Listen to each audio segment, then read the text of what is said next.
ਤੁਸੀਂ ਦੇਖ ਰਹੇ ਹੋ ਰੋਜ਼ਾਨਾ ਲੋਕਨਾਥ ਟੀਵੀ ਦਾ ਸਪੈਸ਼ਲ ਪ੍ਰੋਗਰਾਮ ਲੁਕਮਾ ਸੱਚ ਤੇ ਤੁਹਾਡੇ ਨਾਲ ਗੁਰਪ੍ਰੀਤ ਸਿੰਘ ਚੱਠਾ ਚਰਚਾ ਕਰਨ ਜਾ ਰਹੇ ਹਾਂ ਹੁਣ ਤੱਕ ਦੀਆਂ ਵੱਡੀਆਂ ਤੇ ਕੁਝ ਅਹਿਮ ਖਬਰਾਂ ਨੂੰ ਲੈ ਕੇ। ਸਭ ਤੋਂ ਪਹਿਲਾਂ ਗੱਲ ਕਰਾਂਗੇ ਕਾਂਗਰਸ ਪਾਰਟੀ ਦੇ ਵਿੱਚੋਂ ਕਈ ਵੱਡੇ ਲੀਡਰ ਹੁਣ ਭਾਜਪਾ 'ਚ ਜਾਣ ਦੇ ਲਈ ਕਾਲੇ ਨਜ਼ਰ ਆ ਰਹੇ ਨੇ। आखिर किहड़े लीडर भाजपा दे विच जा सकते हैं आने वाले दिनों के विच, इस नूं लैके गलबात करांगे ते नाल ही गलबात करांगे कांग्रेस के पंजाब प्रधान अमरिंदर सिंह राजा वड़िंग ने आम आदमी पार्टी के विधायकों नूं कसूता फसाउंदे नज़र आ रहे हैं। की आ पूरा मामला, इस नूं लैके गलबात करांगे। नाल ही गलबात करांगे केंद्र सरकार की नवीं स्कीम अग्निपथ का सेक हुण पंजाब तक आण पहुंचिया ते जबरदस्त विरोध पंजाब दे विच भी हुंदा नज़र आ रहा है। किस तरीके के हालात रह सकते हैं आने वाले दिनों के विच, इस नूं लैके गलबात करांगे। ते प्रोग्राम दे विच साडे नाल शामिल होए ने सियासी माहिर प्रोफैसर जगरूप सिंह सेखों जी। सब तो पहला स्वागत करांगे सेखों साहब, प्रोग्राम निगा स्वागत है जी। बहुत शुक्रिया चट्ठा साहब। सर जिस तरीके दे नाल देखा जाए तो कांग्रेस के कई लीडर पार्टी छड्ड के जा चुके हैं, हालांकि कई तरीके के कारण हो सकते हैं, इससे मान सरकार तो डर भी हो सकता है, होर भी की कारण हो सकते हैं उन्होंने। तो हुण किस तरीके देखते हो, जिवें डॉक्टर राजकुमार वेरका का बयान सामने आया, कहते कि कई वड्डे लीडर ने जिहड़े वो काले पे ने भाजपा च आउण दे लई, तां तुहानूं की लगदा किहड़े लीडर हो सकते हैं जिहड़े हुण हजे भी भाजपा जाण दे लई तैयार ने? ਮੈਨੂੰ ਲੱਗਦਾ ਕਿ ਸਭ ਤੋਂ ਵੱਡੀ ਗੱਲ ਇਹ ਵੱਡਾ ਸਵਾਲ ਇਹ ਆ ਚੱਠਾ ਸਾਹਿਬ ਕਿ ਸਾਡੇ ਨਾਲ ਲੀਡਰਸ਼ਿਪ ਕ੍ਰਾਈਸਿਸ ਆ ਜੀ। ਬੇਸਿਕਲੀ ਜਿਹੜੀ ਬੈਂਕਰਪਸੀ ਹੈਗੀ ਲੀਡਰਸ਼ਿਪ ਦੀ, ਉਹਦਾ ਕਾਰਨ ਇਹ ਹੈਗਾ ਕਿ ਜਿਸ ਤਰੀਕੇ ਨਾਲ ਪਿਛਲੇ ਸਮੇਂ 'ਚ ਪੋਲੀਟੀਕਲ ਪਾਰਟੀਆਂ ਨੇ ਇਹਨਾਂ ਲੋਕਾਂ ਨੂੰ ਜਾਂ ਜਿਨ੍ਹਾਂ ਨੂੰ ਲੀਡਰ ਬਣਾਇਆ, ਇਹਨਾਂ ਕੋਲ ਇਹਨਾਂ ਨੂੰ ਟਿਕਟਾਂ ਵੰਡ ਕੇ, ਇਹਨਾਂ ਨੂੰ ਐਮਐਲਏ ਬਣਾ ਕੇ, ਇਹਨਾਂ ਨੂੰ ਮੰਤਰੀ ਬਣਾ ਕੇ, ਔਰ ਜਿਸ ਤਰੀਕੇ ਦੇ ਨਾਲ ਇਹਨਾਂ ਨੂੰ खुल दी गई है भी जो भी तुसी लुटमार करनी चाहते हो करो, तुहानू ते कोई पुछण वाला नहीं हैगा।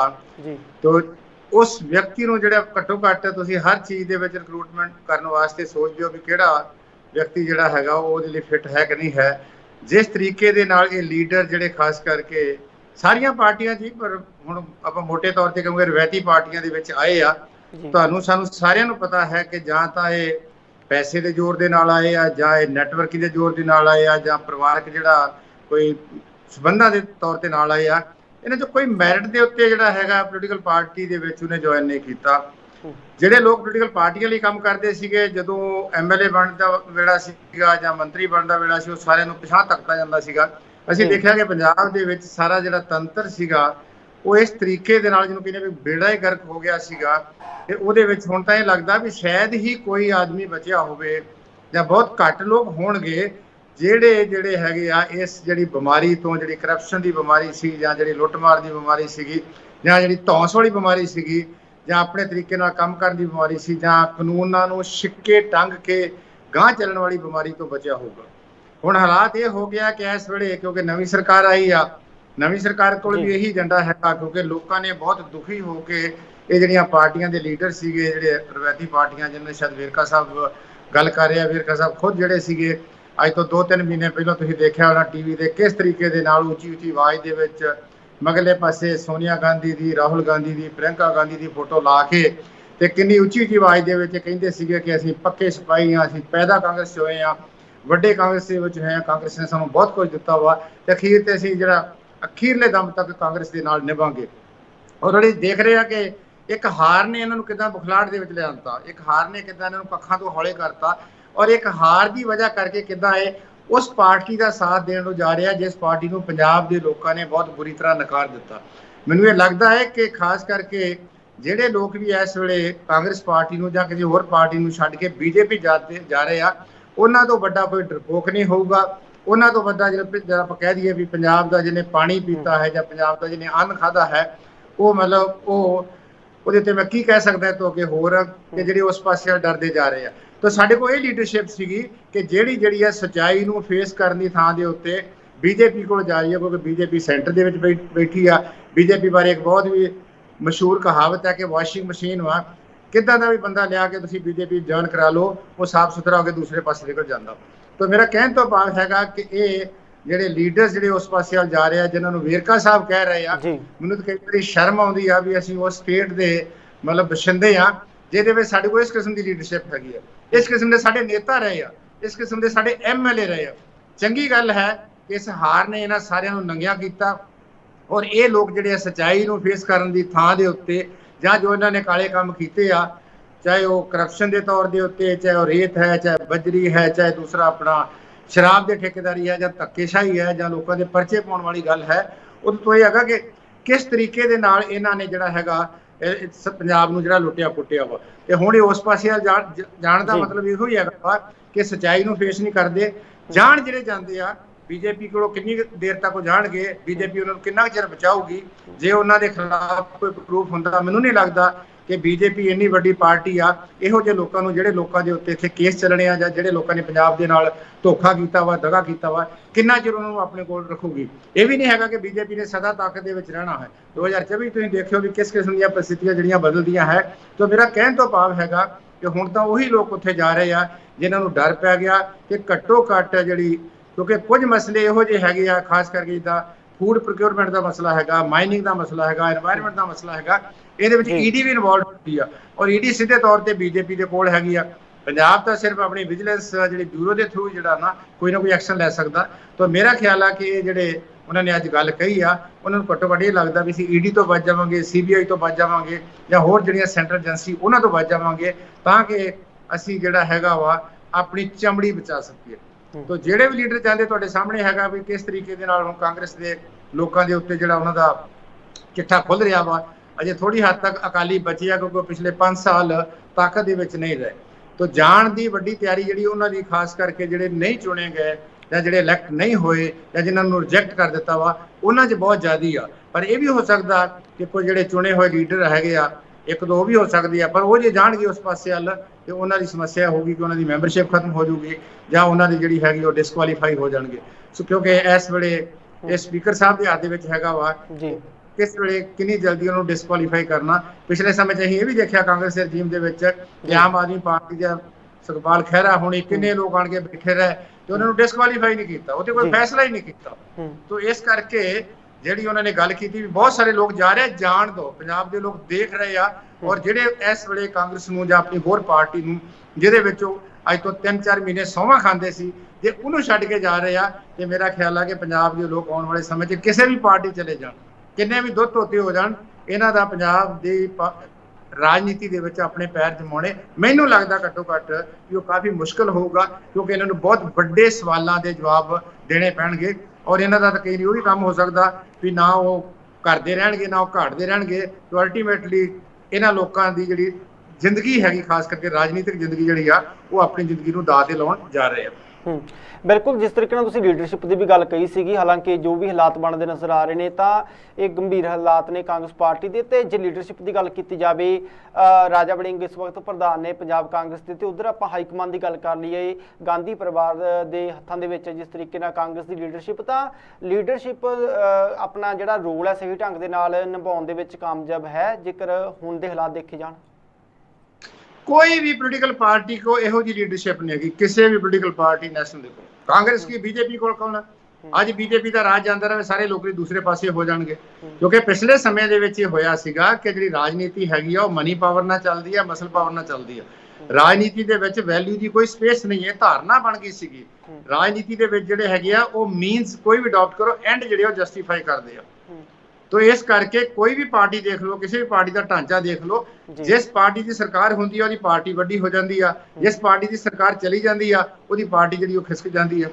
ये वर्तारा ही नवा किस्म का शुरू होया। इसे करके सानू नवा रीडिफाइन करने की लोड़ हैगी आ कि जिहड़ा साडा पार्टी सिस्टम आ, पार्टी ढांचा है, उहनूं भी रीडिफाइन किया जाए। इसे करके मैं बार बार कहना कि आम आदमी पार्टी के नाल लोकी जुड़ रहे हैं, क्योंकि आम आदमी पार्टी ताकत दे विच ਉਹਦੇ ਕੋਲ ਵੀ ਇਸ ਕਿਸਮ ਦਾ ਕੋਈ ਢਾਂਚਾ ਨਹੀਂ ਹੈ, ਉਹਦੇ ਵਿੱਚ ਕੋਈ ਸਟਰਕਚਰ ਨਹੀਂ ਹੈ ਪਿੰਡ ਲੈਵਲ ਦੇ ਉੱਤੇ ਜਿਹੜਾ ਲੋਕਾਂ ਦੁਆਰਾ ਚੁਣਿਆ ਗਿਆ ਹੋਵੇ। ਠੀਕ ਆ, ਉਹ ਤਾਕਤ ਦੇ ਵਿੱਚ ਆ, ਬਹੁਤ ਸਾਰੇ ਲੋਕ ਆ ਜਾਣਗੇ, ਵਪਾਰੀ ਵੀ ਆ ਜਾਣਗੇ, ਨੌਕਰੀ ਪੇਸ਼ੇ ਵਾਲੇ ਵੀ ਆ ਜਾਣਗੇ, ਜਾਂ ਕਿਸਾਨ ਵੀ ਆ ਜਾਣਗੇ, ਥੋੜਾ ਬਹੁਤਾ ਹੋਰ ਆ ਜਾਣਗੇ। ਪਰ ਜਦੋਂ ਪਾਰਟੀ ਬਾਹਰ ਹੁੰਦੀ ਤਾਕਤ ਦੇ ਉੱਤੋਂ, ਉਹ ਜਿਹੜਾ ਸਾਰਾ ਤਹਿਸ ਨਹਿਸ ਹੋ ਜਾਂਦੀ ਆ। ਤੇ ਮੈਨੂੰ ਲੱਗਦਾ ਵੀ ਕਾਂਗਰਸ ਦੀ ਹਾਲਤ ਇਸ ਕਰਕੇ ਬਹੁਤ ਪਤਲੀ ਆ ਕਿ ਕਾਂਗਰਸ ਸਿਰਫ 2 ਸਟੇਟਾਂ ਦੇ ਵਿੱਚ ਇਸ ਵੇਲੇ ਇਹਦਾ ਜਿਹੜਾ ਰਜੀਮ ਹੈਗਾ। ਬਾਕੀ ਜਿੰਨੀਆਂ ਸਾਡੇ ਕੋਲ ਕੋਈ 2-3 ਸਟੇਟਾਂ ਦੇ ਵਿੱਚ ਉਹ ਜਿਹੜੀ ਹੈਗੀ ਆ ਉਹ ਸ਼ੇਅਰ ਕਰਦੀ ਹੈ ਪਾਵਰ ਨੂੰ, ਉਹ ਵੀ ਸੈਕੰਡ ਥਰਡ ਪਲੇਅਰ ਉਹਦੇ ਵਿੱਚੋਂ, ਫਸਟ ਪਲੇਅਰ ਕਿਤੇ ਵੀ ਨਹੀਂ ਹੈਗਾ। तो इस करके कांग्रेस की समस्या सब तो वड्डी है इस वेले। और दूसरिया जिहड़ियां पोलीटिकल पार्टीज हैगियां वा उन्हां दा भी कोई बहुत चंगा हाल नहीं है। असीं देखिया लालू प्रसाद दा देख लो की हाल होया सीगा, जां नीतीश कुमार दा जिहड़ा इस वेले पावर दे विच आ पर दी ताकत घटी आ, ਸੇਮ ਜਿਹੜਾ ਉਰਲੇ ਪਾਸੇ ਯਾਦਵ ਜਿਹੜੇ ਸੀਗੇ, ਜਾਂ ਓਮ ਪ੍ਰਕਾਸ਼ ਚੌਟਾਲਾ ਦਾ ਕੀ ਹਾਲ ਹੋਇਆ ਇਸ ਤਰੀਕੇ ਦੇ ਨਾਲ ਕਰਕੇ। ਸੋ ਮੇਰਾ ਕਹਿਣ ਤੋਂ ਭਾਵ ਹੈ ਕਿ ਜਿਹੜਾ ਪਾਰਟੀ ਦਾ ਕ੍ਰਾਈਸਿਸ ਹੈ, ਇਹ ਬਹੁਤ ਅਨਫੋਰਚੂਨੇਟ ਗੱਲ ਹੈ। ਇਹ ਡੈਮੋਕ੍ਰੇਸੀ ਲਈ ਬਹੁਤ ਵੱਡਾ ਚੈਲੰਜ ਹੈ। ਇਸ ਕਿਸਮ ਦਾ ਪਾਰਟੀ ਢਾਂਚਾ ਦੇਸ਼ ਦੇ ਵਿੱਚ ਹੋਣਾ ਸਾਡੇ ਲੋਕਤੰਤਰ ਲਈ ਬਹੁਤ ਵੱਡਾ ਖਤਰਾ ਹੈ, ਲੋਕਤੰਤਰ ਦੀ ਸਿਹਤ ਦੇ ਉੱਤੇ ਬਹੁਤ ਵੱਡਾ ਚੈਲੰਜ ਹੈ। ਕੋਈ ਵੀ ਪੋਲੀਟੀਕਲ ਪਾਰਟੀ ਸ਼ਾਇਦ ਇਸ ਨੂੰ ਰਿਅਲਾਈਜ਼ ਨਹੀਂ ਕਰ ਰਹੀ। ਹੋ ਸਕਦਾ ਹੈ ਟ੍ਰਾਂਜੀਸ਼ਨਲ ਫੇਜ਼ ਹੋਵੇ, ਪਰ ਇਹਦੇ ਨਾਲ ਕੀ ਹੈ ਕਿ ਹਫੜਾ ਦਿਵੜੀ ਬਹੁਤ ਜ਼ਿਆਦੀ ਆ। ਜਿਹੜਾ ਤਾਕਤ ਦੇ ਵਿੱਚ ਆਉਂਦਾ ਉਹ ਆਪਣੀ ਲੁੱਟਮਾਰ ਕਰਕੇ ਗਾਂਹ ਜਾਂਦਾ, ਉਹ ਆਪਣਾ ਦਬਦਬਾ ਕਰਕੇ ਗਾਂਹ ਜਾਂਦਾ। ਜਿੱਦਾਂ ਪੰਜਾਬ ਦੇ ਵਿੱਚ ਹੋਇਆ ਪਿਛਲੇ 30 ਸਾਲਾਂ ਦੇ ਵਿੱਚ, ਜਿਸ ਤਰੀਕੇ ਨਾਲ ਜਿਹੜੇ ਵੀ ਤਾਕਤ ਦੇ ਵਿੱਚ ਆਏ, ਹੁਣ ਪਤਾ ਲੱਗਦਾ ਨਾ ਵੀ ਇਹਨਾਂ ਨੇ ਕੋਈ ਜਗ੍ਹਾ ਛੱਡੀ ਨਹੀਂ ਆ। ਇਹ ਜੰਗਲ ਵੀ ਖਾ ਗਏ ਆ, ਇਹ ਸਾਡੇ ਦਰਿਆਵਾਂ ਨੂੰ ਵੀ ਖਾ ਗਏ ਆ, ਇਹ ਸਾਡੇ ਪਾਣੀ ਨੂੰ ਵੀ ਖਾ ਗਏ ਆ, ਸਾਡੀ ਰੇਤ ਬਜਰੀ ਵੀ ਖਾ ਗਏ ਆ, ਇਹਨਾਂ ਲੋਕਾਂ ਨੂੰ ਨਸ਼ਿਆਂ ਵੀ ਖਵਾਲਤੇ ਆ। ਕਾਂਗਰਸ ਵੀ ਉਹੀ ਕੰਮ ਕਰਦੀ ਜਿਹੜੇ ਅਕਾਲੀ ਕੰਮ ਕਰੀ ਜਾਂਦੇ ਸੀਗੇ। ਸ਼ਰਾਬ ਦੇ ਠੇਕੇ ਵੀ ਇਹ ਇਸੇ ਤਰੀਕੇ ਨਾਲ ਚੱਲਦੇ ਸੀਗੇ, ਲੁੱਟਮਾਰ ਵੀ ਚੱਲਦੀ ਸੀ, ਕੁੱਟਮਾਰ ਵੀ ਚੱਲਦੀ ਸੀਗੀ, ਹਲਕਾ ਇੰਚਾਰਜ ਵੀ ਉਹਦੇ ਕੰਮ ਕਰਦੇ ਸੀਗੇ। ਕਿਉਂਕਿ ਪਾਰਟੀ ਸਟਰਕਚਰ ਨਹੀਂ ਹੈ। ਪਾਰਟੀ ਸਟਰਕਚਰ ਤਗੜਾ ਹੋਵੇ ਤੇ ਉਹ ਸਰਕਾਰ ਨੂੰ ਕੰਟਰੋਲ ਕਰਕੇ ਰੱਖਦਾ। ਅਲਟੀਮੇਟਲੀ ਸਰਕਾਰ ਦੀ ਮਾਂ ਪਾਰਲੀਮੈਂਟਰੀ ਸਿਸਟਮ ਦੇ ਵਿੱਚ ਪਾਰਟੀ ਹੁੰਦੀ ਹੈ, ਤੇ ਜੇ ਪਾਰਟੀ ਤੁਹਾਡੀ ਤਕੜੀ ਨਹੀਂ ਹੈ, ਜਾਂ ਪਾਰਟੀ ਦੇ ਵਿੱਚ ਲੁੱਟਮਾਰ ਵਾਲੇ ਬੰਦੇ ਆ ਜਿਹੜੇ ਤੁਹਾਡੇ ਲੀਡਰ ਹੈਗੇ ਆ, ਜਾਂ ਜਿਹੜੇ ਉਹ ਲੀਡਰ ਬਹੁਤ ਸਾਰੇ ਉਹਨਾਂ ਨੂੰ ਕਹਿ ਸਕਦੇ ਹਾਂ ਕਿ ਪੋਲੀਟੀਕਲ ਮਾਫੀਆ ਜਿਹੜਾ ਉਹਦੇ ਵਿੱਚ ਹੈਗਾ ਵਾ, ਤੇ ਫਿਰ ਵੀ ਅਲਟੀਮੇਟਲੀ ਜਿਹੜਾ ਉਹਦਾ ਰਿਜ਼ਲਟ ਤਾਂ ਉਹੀ ਹੋਊਗਾ। ਪਾਰਟੀ ਵੀ ਡੁੱਬੂਗੀ, ਉਹ ਆਪ ਤਾਂ ਡੁੱਬਿਆ ਬਾਹਮਣਾ ਜਜ਼ਮਾਨ ਵੀ ਡੁੱਬਣ ਵਾਲੀ ਗੱਲ ਆ। ਆਪ ਤੇ ਇਹਨਾਂ ਪਾਰਟੀਆਂ ਨੇ ਮਰਨਾ ਹੀ ਮਰਨਾ, ਪਰ ਇਹਦੇ ਨਾਲ ਨਾਲ ਲੋਕਾਂ ਨੂੰ ਡੋਬ ਦਿੰਦੇ ਆ, ਲੋਕਾਂ ਦਾ ਜਿਹੜਾ ਸਿਸਟਮ ਉਹਨੂੰ ਡੋਬ ਦਿੰਦੇ ਆ, ਲੋਕਾਂ ਦੀ ਜਿਹੜੀ ਇੰਪਲੋਇਮੈਂਟ ਨੂੰ ਖਤਮ ਕਰ ਦਿੰਦੇ ਆ, ਤਹਿਸ ਨਹਿਸ ਲਿਆ ਦਿੰਦੇ ਲਾ ਐਂਡ ਆਰਡਰ ਦੀ। ਤਾਂ ਇਸ ਕਰਕੇ ਇਹ ਪਾਰਟੀਆਂ ਨੇ ਜਿਹੜਾ ਜਿਸ ਕਿਸਮ ਦੀ ਕਿਓਸ ਖੜੀ ਕੀਤੀ ਆ, ਉਹੀ ਅਸੀਂ ਇਸ ਵੇਲੇ ਸਾਰੇ ਭੁਗਤ ਰਹੇ ਹਾਂ, ਤੁਸੀਂ ਅਸੀਂ ਭੁਗਤ ਰਹੇ ਹਾਂ। ਜੋ ਹੋ ਰਿਹਾ, ਚਾਹੇ ਇੰਪਲੋਇਮੈਂਟ ਦੀ ਗੱਲ ਆਉਂਦੀ ਹੈ, ਚਾਹੇ ਹਰ ਰੋਜ਼ ਸੜਕਾਂ ਦੇ ਲੋਕਾਂ ਨੂੰ ਨਿਕਲਣਾ ਪੈਂਦਾ ਵਾ, ਕਿਸਾਨਾਂ ਨੂੰ ਭਾਅ ਪੂਰੇ ਨਹੀਂ ਮਿਲਦੇ, ਜਿਹੜੇ ਬੇਰੁਜ਼ਗਾਰਾਂ ਨੂੰ ਨੌਕਰੀ ਨਹੀਂ ਮਿਲਦੀ, ਲਾ ਐਂਡ ਆਰਡਰ ਨਹੀਂ ਹੈ, ਰੋਜ਼ ਗੋਲੀਆਂ ਚੱਲਦੀਆਂ ਵਾ, ਐਕਸਟੋਰਸ਼ਨ ਜਿਹੜੀ ਹੈਗੀ ਆ ਉਹਦੇ ਲੈਟਰਸ ਆ ਰਹੇ ਆ, ਕੋਈ ਬੰਦਾ ਆਪਣੇ ਆਪ ਨੂੰ ਸੇਫ ਨਹੀਂ ਸਮਝਦਾ।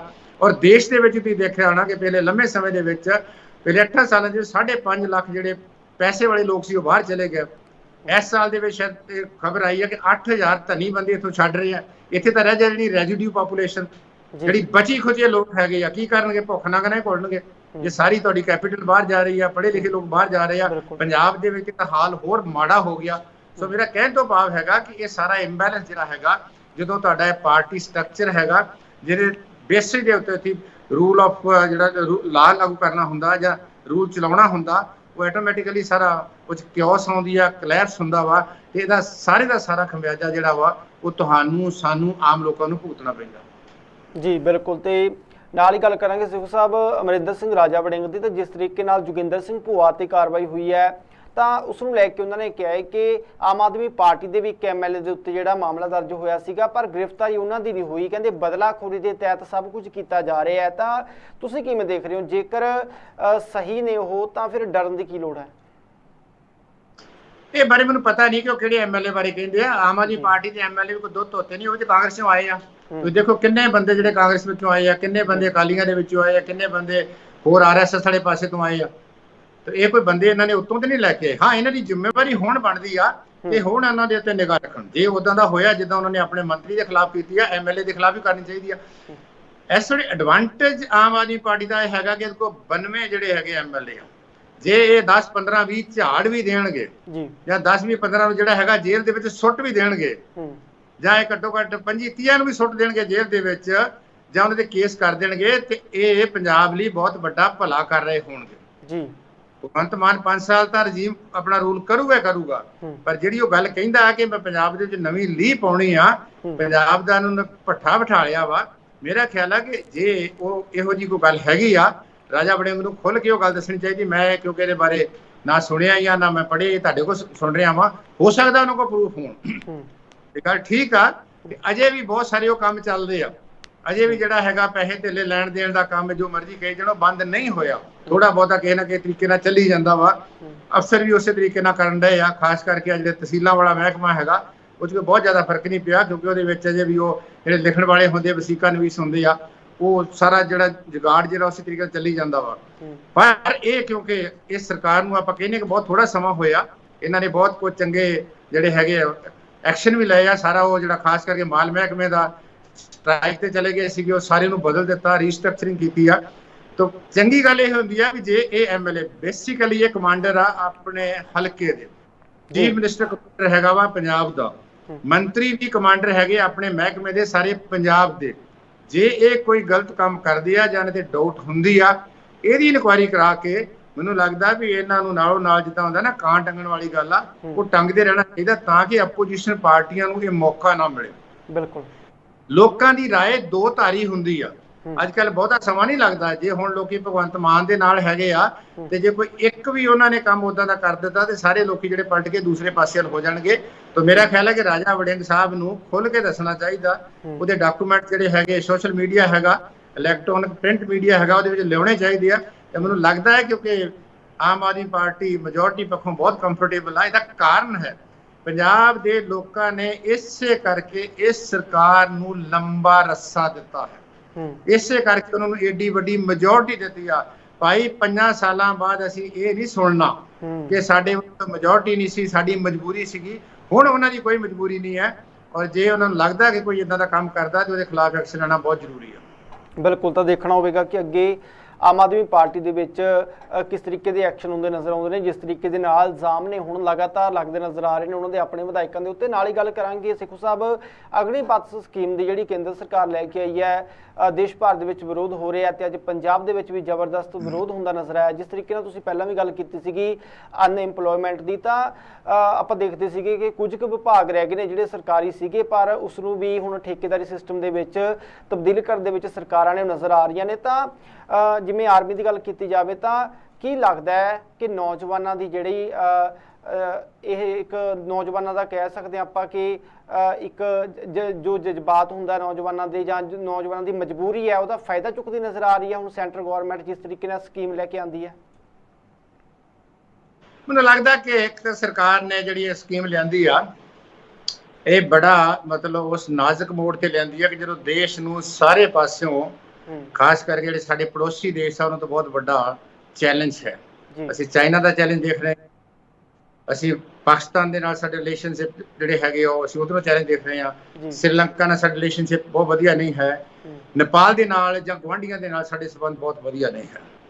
ਇਸ ਸਮੇਂ ਇਸ ਸਕੀਮ ਨੂੰ ਲਿਆ ਕੇ ਬਿਨਾਂ, ਜਿੱਦਾਂ ਆਪੋਜੀਸ਼ਨ ਪਾਰਟੀਆਂ ਕਹਿ ਰਹੀਆਂ ਵੀ ਕਿਸੇ ਨੂੰ ਦੱਸਿਆ ਹੀ ਨਹੀਂ ਹੈ, ਤੁਸੀਂ ਇੱਕ ਏਡੀ ਵੱਡੀ ਪਾਲਿਸੀ ਜਿਹੜੀ ਲਿਆ ਰਹੇ ਹੋ ਜਿਹਦੇ ਨਾਲ ਕਿ ਸਾਰਾ ਸਟਰਕਚਰ ਚੇਂਜ ਹੋਣਾ ਵਾ ਆਰਮੀ ਦਾ, ਤੇ ਤੁਸੀਂ ਕਿਸੇ ਨੂੰ ਸਲਾਹ ਹੀ ਨਾ ਕੀਤੀ ਹੋਵੇ। ਪਹਿਲੀ ਗੱਲ ਤੇ ਇਹ ਹੈ ਕਿ ਜੇ ਅਸੀਂ ਇਹ ਬਿਲੀਵ ਕਰੀਏ ਜੋ ਆਪੋਜੀਸ਼ਨ ਪਾਰਟੀਆਂ ਕਹਿ ਰਹੇ, ਮੈਂ ਕੱਲ ਸੁਣ ਰਿਹਾ ਸੀਗਾ ਕਿ ਕਿਸੇ ਨੂੰ ਵੀ ਨਾ ਪਾਰਲੀਮੈਂਟ 'ਚ ਡਿਸਕਸ ਹੋਇਆ, ਨਾ ਜਿਹੜੀ ਇਹਦੀ ਡਿਫੈਂਸ ਕਮੇਟੀ ਦੇ ਵਿੱਚ ਤਾਂ ਡਿਸਕਸ ਹੋਇਆ ਹੋਊਗਾ, ਉਹ ਇਹ ਇੱਕਦਮ ਲਾਗੂ ਕਰ ਦੇਣ ਦੇ ਨਾਲ ਇਹਦੇ ਨਾਲ ਜਿਹੜਾ ਬੰਬਾਲ ਖੜਾ ਹੋਇਆ। ਇੱਕ ਤਾਂ ਪਿਛਲੇ 2 ਸਾਲ ਕਰੋਨਾ ਦੇ ਵਿੱਚੋਂ ਕੋਈ ਰਿਕਰੂਟਮੈਂਟ ਨਹੀਂ ਹੋਈ ਔਰ ਬੱਚੇ 3-3 4-4 ਸਾਲ ਦੇ ਉੱਤੋਂ ਜਿਹੜਾ ਹੈਗਾ ਵਾ ਉਹ ਇਹਦੀ ਤਿਆਰੀ ਕਰ ਰਹੇ ਸੀਗੇ। ਉਹਨਾਂ ਨੂੰ ਇਹ ਆਸ ਸੀਗੀ। ਫੌਜ ਇਸ ਵੇਲੇ ਤਾਂ ਵੀ ਅਟਰੈਕਟਿਵ ਸੀ ਕਿ ਸਿਰਫ ਫੌਜ ਹੀ ਇੱਕ ਮਹਿਕਮਾ ਹੈ ਜਿੱਥੇ ਤੁਹਾਨੂੰ ਨੌਕਰੀ ਕਰਨ ਤੋਂ ਬਾਅਦ ਪੈਨਸ਼ਨ ਮਿਲਦੀ ਆ, ਤੁਹਾਨੂੰ ਸੋਸ਼ਲ ਸਿਕਿਉਰਿਟੀ ਮਿਲਦੀ ਆ, ਜਾਂ ਤੁਹਾਨੂੰ ਇੱਕ ਕਿਸਮ ਦਾ ਜਿਹੜਾ ਇੱਜ਼ਤ ਮਾਣ ਮਿਲਦਾ, ਜਾਂ ਉਸ ਤੋਂ ਬਾਅਦ ਆਣ ਕੇ ਵੀ ਤੁਸੀਂ, ਤੁਹਾਡੇ ਕੋਲ ਉਮਰ ਹੁੰਦੀ ਆ, ਤੁਸੀਂ ਹੋਰ ਕੋਈ ਨੌਕਰੀ ਕਰ ਸਕਦੇ ਜੋ, ਜਾਂ ਇਸ ਤਰੀਕੇ ਦੇ ਨਾਲ ਇਹ ਵੀ ਹੈਗਾ ਕਿ ਤੁਸੀਂ ਦੇਸ਼ ਲਈ ਲੜਦੇ ਜੋ। ਇਹ ਗੱਲ ਤਾਂ ਆਪਾਂ ਕਹਿ ਸਕਦੇ ਹਾਂ, ਪਰ ਜਦੋਂ ਬੱਚੇ ਕਹਿ ਰਹੇ ਵੀ ਸਾਡੇ ਲਈ ਰੋਟੀ ਰੋਜੀ ਐਸੇ ਜ਼ਿਆਦਾ ਇੰਪੋਰਟੈਂਟ ਹੋਈ ਹੈ। ਜਿੰਨਾ ਲੈਵਲ ਆਫ ਅਨਐਮਪਲੋਇਮੈਂਟ ਹੈ, ਸਭ ਤੋਂ ਵੱਡੀ ਸਮੱਸਿਆ ਹੈ ਕਿ ਅਨਐਮਪਲੋਇਮੈਂਟ ਆਪਣੇ ਪੀਕ ਸਮੇਂ ਤੇ ਪਹੁੰਚ ਗਈ ਹੈ। ਇੰਡਸਟਰੀਲਾਈਜੇਸ਼ਨ ਤੁਹਾਡੇ ਹੋ ਨਹੀਂ ਰਹੀ। ਵੱਡੇ ਵੱਡੇ ਜਿਹੜੇ ਅਮੀਰ ਲੋਕ ਹੈਗੇ ਆ ਇੰਡਸਟਰੀਲਿਸਟ, ਉਹ ਇੱਥੋਂ ਦੌੜ ਕੇ ਜਾ ਰਹੇ ਆ, ਕੈਨੇਡਾ, ਅਮਰੀਕਾ, ਆਸਟ੍ਰੇਲੀਆ ਜਾ ਰਹੇ ਆ। ਇੰਪਲੋਇਮੈਂਟ ਜਨਰੇਟ ਨਹੀਂ ਹੋ ਰਹੀ। ਟੈਕਨੋਲੋਜੀ ਆ ਰਹੀ ਆ, ਜਿਹੜੀ ਇੰਪਲੋਇਮੈਂਟ ਹੈਗੀ ਸੀ ਉਹ ਪਿਛਲੇ 2 ਸਾਲਾਂ ਦੇ ਵਿੱਚ ਘਟ ਗਈ ਆ। ਤਾਂ ਜੇ ਆਪਾਂ ਇਹ ਬੇਸਿਕਲੀ ਜਿਹੜਾ ਯੂਥ ਦਾ ਜਿਹੜਾ ਪ੍ਰੋਟੈਸਟ ਹੈਗਾ, ਇਹਨਾਂ ਸਾਰੀਆਂ ਗੱਲਾਂ ਨੂੰ ਸਾਹਮਣੇ ਰੱਖ ਕੇ ਵੇਖੀਏ ਤੇ ਇਹ ਉਹਦੇ ਵਿੱਚੋਂ ਉਪਜਿਆ ਹੋਇਆ ਵਾ। ਫਿਰ ਤੁਸੀਂ ਇਸ ਤਰੀਕੇ ਨਾਲ ਪਾਲਿਸੀ ਲਾਗੂ ਕਰ ਦਿੱਤੀ ਵੀ ਇਹ ਤਾਂ ਲਾਗੂ ਹੋਣੀ ਆ। ਤੁਸੀਂ ਜਿਹੜੇ ਹੋਰ ਸਟੇਕ ਹੋਲਡਰਸ ਹੈਗੇ ਆ, ਖਾਸ ਕਰਕੇ ਇਹ ਗੱਲ ਬੜੀ ਪੱਕੀ ਹੈ ਕਿ ਕੋਈ ਖਾਂਦੇ ਪੀਂਦੇ ਘਰ ਦਾ ਜਾਂ ਕੋਈ ਬਿਜ਼ਨਸਮੈਨ ਹੈ ਜਾਂ ਕੋਈ ਦੂਸਰਾ ਜਿਹੜਾ ਹੈਗਾ ਉਹ ਫੌਜ ਦੇ ਵਿੱਚ ਨਹੀਂ ਜਾਂਦਾ। ਗੁਜਰਾਤ ਦੇ ਵਿੱਚ ਜਿਹੜੀ ਫੌਜ ਦੇ ਵਿੱਚ ਜਿਹੜੀ ਰਿਕਰੂਟਮੈਂਟ ਆ ਉਹ ਆਲਮੋਸਟ ਨੈਗਲੀਜੀਬਲ ਹੈ। ਫੌਜ ਦੇ ਵਿੱਚ ਆਮ ਤੌਰ ਤੇ ਇਸ ਫੌਜ ਦੇ ਵਿੱਚ ਜਿਹੜਾ ਹੈਗਾ ਬਹੁਤ ਸਧਾਰਨ ਘਰਾਂ ਦੇ, ਛੋਟੀ ਕਿਸਾਨੀ ਦੇ ਵਿੱਚੋਂ ਜਾਂ ਮਜ਼ਦੂਰਾਂ ਦੇ ਵਿੱਚੋਂ ਇਹ ਬੱਚੇ ਜਿਹੜੇ ਉਹ ਭਰਤੀ ਜਿਹੜੇ ਹੋਣ ਵਾਸਤੇ ਆਉਂਦੇ ਆ। ਉਹਨਾਂ ਨੂੰ ਪਤਾ ਕਿ ਸਾਡੇ ਸਾਹਮਣੇ ਜਿਹੜੀ ਆ ਉਹ ਗੋਲੀ ਹੈਗੀ ਆ, ਸਾਡੇ ਸਾਹਮਣੇ ਸਾਨੂੰ ਬਹੁਤ ਵੱਡੇ ਦੁਸ਼ਮਣ ਖੜੇ ਹੈਗੇ ਆ, ਪਰ ਫਿਰ ਵੀ ਅਗਲੇ ਪਾਸੇ ਆਉਂਦੇ ਆ। ਜਿਹੜੀ ਥੋੜੀ ਬਹੁਤੀ ਉਹਨੂੰ ਆਸ ਸੀਗੀ, ਇੱਕਦਮ ਆਸ, ਇਹ ਨਵਾਂ ਪਲਾਨ ਲਿਆਉਣ ਦੇ ਨਾਲ ਉਹਨਾਂ ਨੂੰ ਲੱਗਦਾ ਵੀ ਸਾਡੇ ਸਾਰੇ ਰਸਤੇ ਬੰਦ ਹੋ ਗਏ ਆ। 17 ਸਾਲਾਂ 'ਚ ਐਂਟਰ ਕਰਾਂਗੇ, 21 ਸਾਲ ਦੇ ਵਿੱਚ ਆ ਜਾਵਾਂਗੇ। ਆਪਾਂ ਨੂੰ ਪਤਾ ਹੈ ਕਿ ਜਿੱਦਾਂ ਉਹ ਕਹਿੰਦੇ ਵੀ ਪਿੰਡਾਂ ਦੇ ਵਿੱਚ ਜ਼ਮੀਨਾਂ ਬਹੁਤ ਘਟ ਗਈਆਂ ਜੀ ਜਾਂ ਹੋਰ ਸਾਧਨ ਬਹੁਤ ਘਟ ਗਏ, ਜਿਹੜਾ ਕਿਸੇ ਬੱਚੇ ਨੂੰ ਚੰਗੀ ਨੌਕਰੀ ਮਿਲ ਜਾਂਦੀ, ਫੌਜ ਦੇ ਵਿੱਚ ਮਿਲ ਜਾਂਦੀ ਆ, ਉਹਦਾ ਰਿਸ਼ਤਾ ਹੋ ਜਾਂਦਾ, ਉਹਦਾ ਵਿਆਹ ਹੋ ਜਾਂਦਾ ਵਾ, ਜੀ ਕਿਉਂਕਿ ਇਹ ਸੋਚ ਕੇ ਲੋਕੀ ਕਰਦੇ ਆ ਵੀ ਇੱਥੇ ਸਿਕਿਉਰਡ ਜਿਹੜਾ ਹੈਗਾ, ਇਹ ਜਿਹੜੀ ਉਹਨਾਂ ਦੀ ਬੱਚੀ ਹੋਊਗੀ ਉਹਨੂੰ ਇੱਥੇ ਉਹਦੀ ਲਾਈਫ ਸਿਕਿਉਰ ਹੁੰਦੀ ਆ।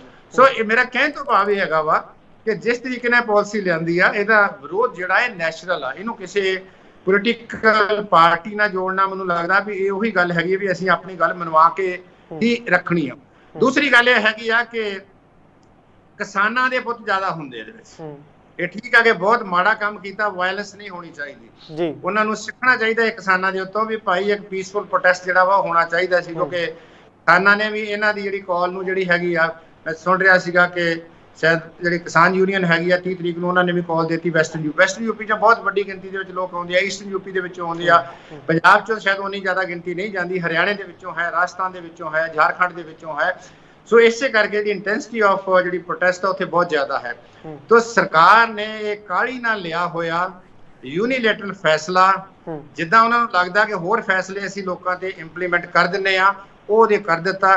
ਪਰ ਇਹਦਾ ਜਿਹੜਾ ਰਿਐਕਸ਼ਨ ਹੈਗਾ ਵਾ ਉਹ ਸਾਨੂੰ ਲੱਗਦਾ ਵੀ ਉਹ ਬਹੁਤ ਹੀ ਦੁਖਦਾਈ ਹੈ, ਬਹੁਤ ਹੀ ਪੇਨਫੁਲ ਹੈ। ਜਿਸ ਤਰੀਕੇ ਦੇ ਨਾਲ ਨੈਸ਼ਨਲ ਪ੍ਰਾਪਰਟੀ ਦਾ ਲਾਸ ਹੋਇਆ ਵਾ, ਜਿਸ ਤਰੀਕੇ ਦੇ ਨਾਲ ਹਫਰਾ ਦਫਰੀ ਮਚੀ ਆ, ਜਾਂ ਜਿਸ ਤਰੀਕੇ ਦੇ ਨਾਲ ਹੋਰ ਮਾਹੌਲ ਖੜਾ ਹੋਇਆ, ਉਹਦੇ ਨਾਲ ਕੀ ਹੁੰਦਾ ਕਿ ਆਮ ਜਿਹੜਾ ਨਾਗਰਿਕ ਹੈ ਉਹ 'ਚ ਸਹਿਮ ਆਉਂਦਾ ਹੈ। ਦੂਸਰੇ ਪਾਸੇ ਸਰਕਾਰਾਂ ਨੂੰ ਪੁਲਿਸ ਸਟੇਟ ਬਣਨ ਦਾ ਇੱਕ ਬਹਾਨਾ ਮਿਲ ਜਾਂਦਾ ਹੈ ਜੀ। ਇਸ ਕਰਕੇ ਇਹ ਪਾਲਿਸੀ ਜਿਹੜੀ ਹੈਗੀ ਆ, ਹੁਣ ਤੁਸੀਂ ਦੇਖ ਰਹੇ ਹੋ ਵੀ ਸਾਰੇ ਦੇਸ਼ ਦੇ ਵਿੱਚ ਇਹਦਾ ਵਿਰੋਧ ਹੋ ਰਿਹਾ। ਇਹ ਠੀਕ ਆ ਕਿ ਸਰਕਾਰ ਲਈ ਇਹ ਲੈਣੀ ਬਹੁਤ ਮੁਸ਼ਕਿਲ ਹੈ, ਕਿ ਸਰਕਾਰ ਨੇ ਪ੍ਰੈਸ ਕਾਨਫਰੰਸ ਦੇ ਵਿੱਚ 3 ਸੈਨਾ ਦੇ ਮੁਖੀਆਂ ਦੀ ਵੀ ਉਹਨਾਂ ਦੇ ਵਿੱਚ ਹਾਜ਼ਰੀ ਸੀਗੀ ਜੀ। ਸੋ ਇਹ ਇਸ ਕਰਕੇ ਇਹਨੂੰ ਖੇਤੀ ਕਾਨੂੰਨਾਂ ਨਾਲੋਂ ਇਹ ਥੋੜਾ ਡਿਫਰੈਂਟ ਹੈਗਾ। ਖੇਤੀ ਕਾਨੂੰਨ ਥੋੜਾ ਜਿਹਾ ਸਿਵਲੀਅਨ ਸਿਸਟਮ ਦੇ ਨਾਲ ਸੀਗੇ, ਉਹਨਾਂ ਦਾ ਸੀਗਾ ਸੰਬੰਧ। ਇਹਦੇ ਵਿੱਚ ਸਾਡੇ ਇੱਕ ਮਤਲਬ ਆਰਮੀ ਜਿਹੜੇ 3 ਜਰਨੈਲ ਹੈ, ਉਹਨਾਂ ਨੇ ਵੀ ਕਿਹਾ ਕਿ ਇਹ ਬਹੁਤ ਵਧੀਆ ਚੀਜ਼ ਹੈਗੀ ਆ। ਤਾਂ ਇਸ ਕਰਕੇ ਇਹ ਹੁਣ ਇਸ ਵੇਲੇ ਉਹ ਸਿਚੁਏਸ਼ਨ ਬਣ ਗਈ। ਬੱਚਿਆਂ ਨੂੰ ਸਮਝਾਉਣਾ ਬਹੁਤ ਜ਼ਰੂਰੀ ਗੱਲ ਹੈ, ਉਹਨਾਂ ਨੂੰ ਕੌਨਫੀਡੈਂਸ ਦੇਣਾ ਬਹੁਤ ਜ਼ਰੂਰੀ ਗੱਲ ਹੈ। ਉਹਨਾਂ ਦੇ ਸ਼ਿਕਵੇ, ਉਹਨਾਂ ਦੇ ਜਿਹੜੇ ਗਿਲੇ ਹੈਗੇ, ਉਹਨਾਂ ਦੇ ਤੌਖਲੇ ਜਿਹੜੇ ਹੈਗੇ ਆ, ਕਾਰਨ ਇਹ ਹੈ ਕਿ ਇਹ ਸਰਕਾਰ ਆਪਣਾ ਵਿਸ਼ਵਾਸ ਗਵਾ ਬੈਠੀ ਹੈ। ਭਾਵੇਂ ਕਿ ਇਸੇ ਯੂਥ ਨੇ ਪਿਛਲੀਆਂ 2 ਚੋਣਾਂ ਦੇ ਵਿੱਚ ਨਰਿੰਦਰ ਮੋਦੀ ਨੂੰ ਵੱਧ ਚੜ ਕੇ ਵੋਟਾਂ ਪਾਈਆਂ ਜੀ, ਇਸ ਕਰਕੇ ਕਿ ਉਹਨਾਂ ਦਾ ਭਵਿੱਖ, ਉਹਨਾਂ ਦੇ ਚੰਗੇ ਦਿਨ ਆਉਣਗੇ। ਕਿਉਂਕਿ ਜਦੋਂ ਅਸੀਂ ਯੂਥ ਦੀ ਗੱਲ ਕਰਦੇ ਹਾਂ, ਹਾਈਐਸਟ ਜਿਹੜੀ ਵੋਟ ਪਰਸੈਂਟੇਜ ਸੀ ਅਕ੍ਰੋਸ ਇੰਡੀਆ, ਉਹ that was with the BJP. ਔਰ ਉਹਨਾਂ ਦਾ ਇਹ ਰਿਸਪੌਂਸ ਇੱਦਾਂ ਆਉਣਾ, ਮੇਰੇ ਖਿਆਲ ਤਾਂ ਹੀ ਮੈਂ ਕਹਿਣਾ ਕਿ ਆਉਣ ਵਾਲੇ ਸਮੇਂ ਦੇ ਵਿੱਚ ਜਿਹੜੀਆਂ ਪੋਲੀਟੀਕਲ ਸਿਚੁਏਸ਼ਨ ਹੋਊਗੀ, ਪੋਲੀਟੀਕਲ ਡਿਸਕੋਰਸ ਹੋਊਗਾ, ਇਹਦੇ ਉੱਤੇ ਵੀ ਅਸਰ ਪੈਣ ਦੀ ਸੰਭਾਵਨਾ ਜਿਹੜੀ ਆ ਉਹ ਬਣੀ ਆ, ਔਰ ਇਹਦਾ ਜ਼ਰੂਰ ਤੁਹਾਨੂੰ ਅਸਰ ਸਾਹਮਣੇ ਜਿਹੜਾ ਦਿਖਾਈ ਦੇਊਗਾ ਜੀ। ਬਿਲਕੁਲ, ਤਾਂ ਕਹਿ ਸਕਦੇ ਹਾਂ ਕਿ ਖੇਤੀ ਕਾਨੂੰਨਾਂ ਤੋਂ ਬਾਅਦ ਇੱਕ ਹੋਰ ਮੁੱਦੇ ਨੂੰ ਲੈ ਕੇ ਹੁਣ ਕੇਂਦਰ ਸਰਕਾਰ ਆ ਜਿਹੜੀ ਉਹ ਕਸੂਤੀ ਫਸਦੀ ਨਜ਼ਰ ਆ ਰਹੀ ਹੈ। ਦੇਖਣਾ ਹੋਏਗਾ ਕਿ ਕੀ ਹੱਲ ਇਸ ਦਾ ਕੱਢਿਆ ਜਾਂਦਾ ਸਰਕਾਰ ਦੇ ਵੱਲੋਂ ਆਉਣ ਵਾਲੇ ਦਿਨਾਂ ਦੇ ਵਿੱਚ। ਤਾਂ ਬਹੁਤ ਬਹੁਤ ਧੰਨਵਾਦ ਸੇਖੋਂ ਸਾਹਿਬ ਪ੍ਰੋਗਰਾਮ 'ਚ ਕੀਮਤੀ ਸਮਾਂ ਦੇਣ ਦੇ ਲਈ।